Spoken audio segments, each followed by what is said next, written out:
car il y avait de l'eau qui coulait par en dessous. Et donc, temporairement, j'ai mis du fil gomme en attendant de racheter le joint, et je vais vous expliquer comment remplacer ce joint. Tout simplement, deux manchettes de l'évacuation de l'eau, tout simplement. Je vous montre ça. Le joint en question, il est là. Je vais vous montrer. Voilà, c'est celui-ci. C'est le joint biconique. Voilà. C'est celui qui assure l'étanchéité entre la manchette et l'arrivée d'eau à la cuvette. Donc voilà. Et l'ancien, lui, était pincé. Donc forcément, ça coule par en dessous. Donc ce qu'il faudra faire tout d'abord, c'est dévisser les deux vis de fixation qui se trouvent juste derrière. Voilà. Vous avez l'écrou, la rondelle, et vous avez aussi donc le guide qui permet que le WC, la cuvette, ne soit pas en contact avec la tige métallique. Donc là, je vais tirer tout ça.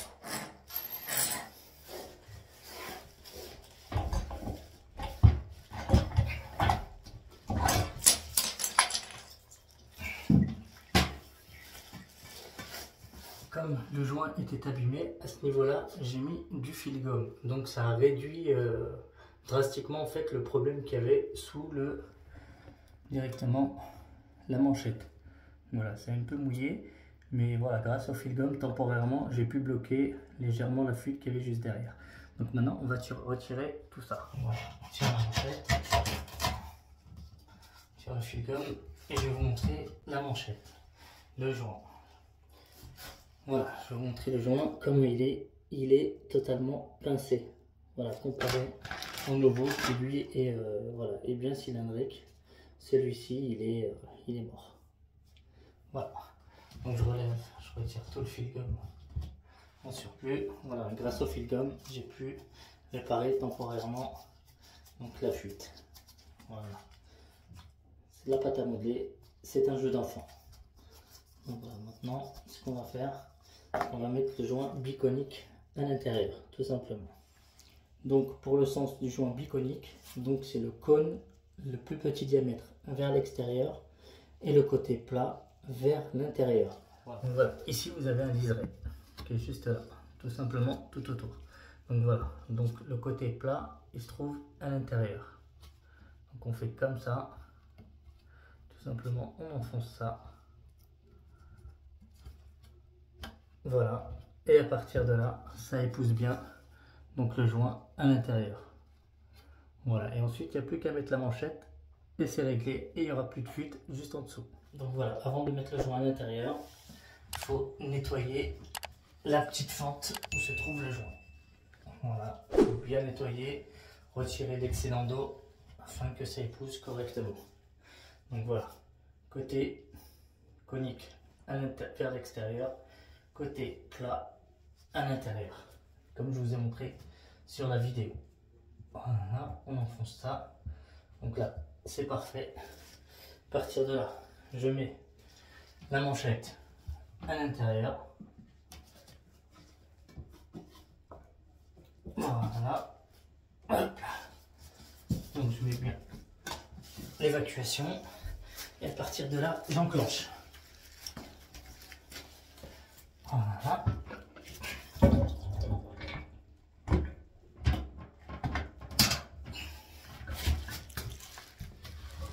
Voilà. Une fois que c'est bon, on prend sa fixation en plastique et on la met à l'intérieur, là où se trouve la tige, et il faut que le WC se pose dessus. Voilà. Ensuite, on met la rondelle qui est juste là. Et ensuite, on met l'écrou qui est juste là. Et à partir de là, on serre.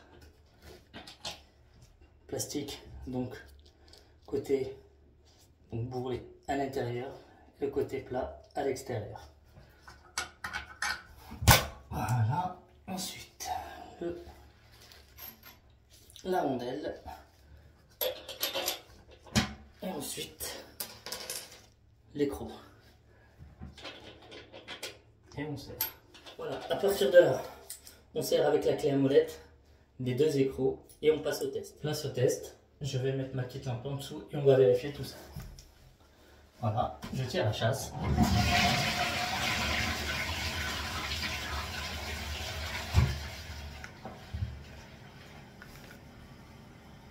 C'est parfait. Aucune fuite apparente. Donc voilà. Tout simplement. Grâce. Donc le joint que j'ai remplacé, ce fameux joint qui est juste là. Voilà, qui lui est pincé, comme vous pouvez le constater, il est HS. Donc voilà, en remplaçant par un nouveau joint, vous n'avez plus de fuite en dessous. Voilà.